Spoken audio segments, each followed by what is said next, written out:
গ্রামে আমি পাচ্ছি না, রাজু ভাস্কর্যে একটা প্রতিবাদ আছে। আমি আপনাদের বিশেষ করবো আমি পাচ্ছি না, কিন্তু আমরা রাস্তায় থাকবো। আমার ডিপার্টমেন্টের বাচ্চারা, ইউনিভার্সিটি সবাই তো আমাদের বাচ্চা, আমার ডিপার্টমেন্টের বাচ্চারা উদ্যোগ নিয়েছে। I am so proud of them, so very proud of. তোমরা এইভাবেই সারা জীবন অন্যায়ের বিপক্ষে দাঁড়াবে, প্রতিবাদ করবে, এটা কামনা করি, এটা দোয়া করি। ধন্যবাদ ম্যামকে। এবারে আমি নেভির ম্যামকে কিছু বলার জন্য একটু অনুরোধ জানাচ্ছি।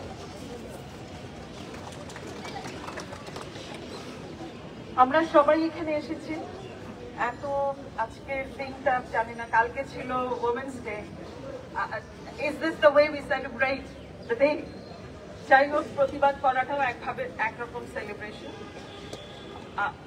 ইনজাস্টিসের বিরুদ্ধে আমাদের দাঁড়াতেই হবে, কিন্তু যে ব্যাপারগুলো হচ্ছে সমাজে, শিশু থেকে বৃদ্ধা, মানে আমাদের গতকাল একটা অনুষ্ঠান হয়েছে, সেখানে কিছু ডাক্তার ওনারা এসছেন, ওনাদের অভিজ্ঞতা বলেছেন ডিএমসি, যে রেপ কেসেস কত বিভৎস হতে পারে এবং এগুলো শোনা যায় না, এগুলো নেওয়া যায় না। মানে শিশু 2.5 বছরের থেকে শুরু করে 80 বছরের বৃদ্ধা পর্যন্ত আসে এরকম কেসেসে। তো এইগুলো তো মানে সহ্য করা যায় না। আমরা রোজা রাখছি, রমজান, সিয়াম সাধনা, তারপরে আমরা কেন আমাদের এই ভিতরে যে অ্যানিমাল, ভিতরে যে জানোয়ারটাকে আমরা কন্ট্রোল করতে পারবো না? আমরা কি মানুষ না? দিন দিন কি হয়ে যাচ্ছি?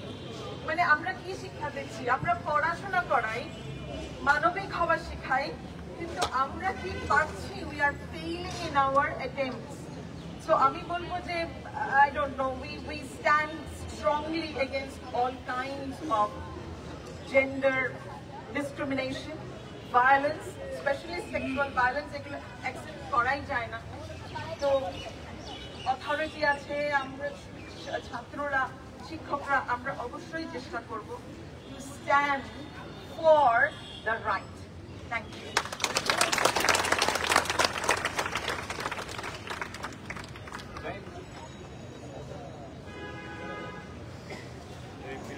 এবারে আমাদের শ্রদ্ধেয় সাংসদ মুর্তজা স্যারকে একটু অনুরোধ করছি। স্যার, আপনি বক্তব্য রাখেন। ক্লাস থেকে বের হয়ে এসে মিছিলে যোগ দেওয়া একটা মানে বিরল ঘটনা, কিন্তু সময়টাই আসলে অশান্ত, এবং এই অশান্ত সময়ে শান্ত থাকা কার পক্ষে সম্ভব নয়। এবং যেভাবে বলা হয়েছে, আসলে এই ঘটনাগুলো ভায়োলেন্স পুরোটাই বিচ্ছিন্ন ঘটনা, তার পেছনে নিশ্চয়ই অনেক ষড়যন্ত্র থাকতে পারে।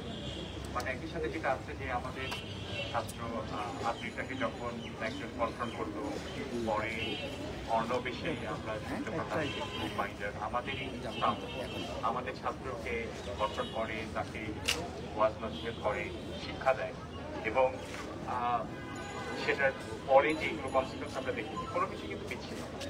আমার মনে হয় প্রথম যে জায়গা থেকে আমরা শুরু করতাম যে নারীকে সম্মান জানানো, এবং কোনোভাবে আমরা মনে হয় এই সম্মানের জায়গাটা কম্প্রোমাইজ হয়ে যাবে। এবং আমরা যখন একজন আরেকজনকে মানুষ হিসেবে সম্মান করতে না পারি, তারই একটা পাশবিক রূপ, যেটা নেভিনম্যাম বলছে, সেটা হচ্ছে ধর্ম। এবং আমার মনে হয় যে আমাদের যে পৈশাচিক ইচ্ছাগুলো, তো এটার সাথে যখন রাজনৈতিক ইচ্ছা, বিভিন্ন আইডিওলজি, বিভিন্ন অন্য ধরনের কনসেপ্টগুলো মিলে মিশে যায়, তখন আমাদের শত্রুটা কিন্তু সহজ না। এবং শুধু মানে আমরা যদি যে স্লোগানগুলো আমরা দিলাম, মানে জবাই কর, রশি সাপ্লাই ডে, এটাতে ফাঁসি হবে না। এবং সেটার জন্য আসলে আমাদের যে জায়গায় পরিবর্তন আনতে হবে, সেটা হচ্ছে মানসিকতা। এবং বিশ্ববিদ্যালয় হিসেবে আমাদের একটা বাড়তি দায়িত্ব আছে, বিশেষ করে ঢাকা বিশ্ববিদ্যালয় হিসেবে আমাদের বাড়তি দায়িত্ব হচ্ছে চিন্তার জায়গায় আঘাত করা এবং মানুষকে জাগ্রত করা। এবং আজকে যে আমরা জেগে উঠেছি, আমার মনে হয় এই জাগ্রত থাকাটা খুব জরুরি, এবং আমাদের এই চিন্তাটাকে ছড়িয়ে দেওয়া আরো বেশি জরুরি। এবং আমরা যদি এই প্রতিরোধটা বিভিন্ন জায়গায় করতে পারি, কারণ আমরা সব পাওয়ার নেক্সাসের কথা জানি, প্রকল্প কথা জানি, ক্যাপিলারি পাওয়ারের কথা জানি, তো আমাদেরকে এই রন্ধ্রে রন্ধ্রে এই প্রতিরোধটা গড়ে তুলতে হবে। শুধু এই বটতলায় একটা সেন্ট্রাল জায়গা থেকে প্রতিরোধ করলেই কোথায় যথেষ্ট না। আমার মনে হয় আমার ছাত্ররা জেগে উঠবে এবং এটাকে সারা বাংলায় ছড়িয়ে দেবে। সত্যিকার অর্থে বাংলাদেশকে যেন আমরা মানে যেখানে শুরু তার সত্যিকার শেষ করে দিতে পারি।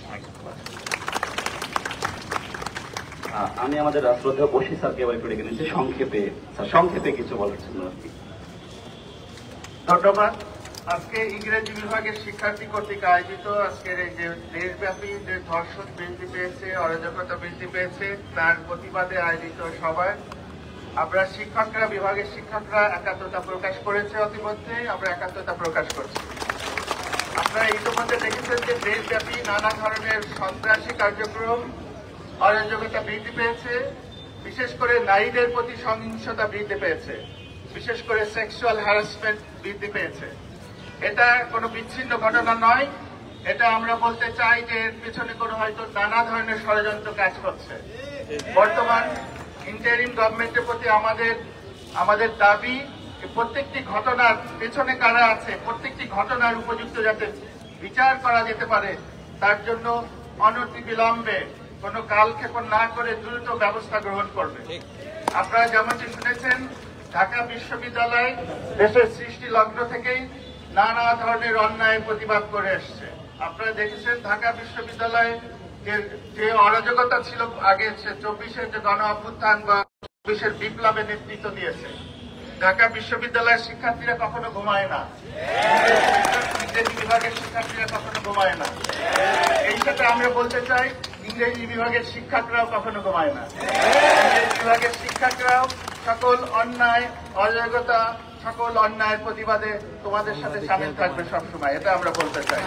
সুতরাং আমি বলতে চাই, সরকারের দৃষ্টি আকর্ষণ করে যে এই যত অন্যায় হচ্ছে, বিশেষ করে নারীদের প্রতি যে সহিংসতা, এটা বলার মতো নয়।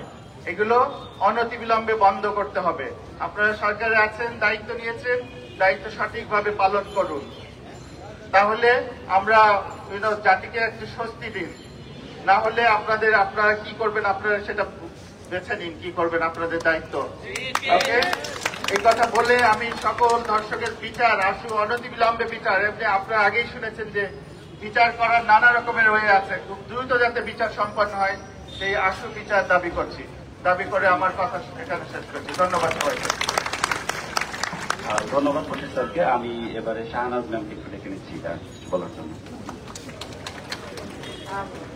আজকে আমরা ইংরেজি বিভাগের ছাত্র এবং শিক্ষকবৃন্দ এখানে সমবেত হয়েছি।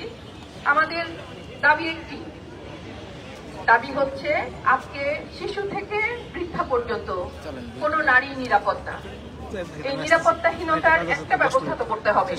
আজকে 6 বছরের 7 বছরের শিশুগুলোর কি ওদের তো কোনো দোষ নেই।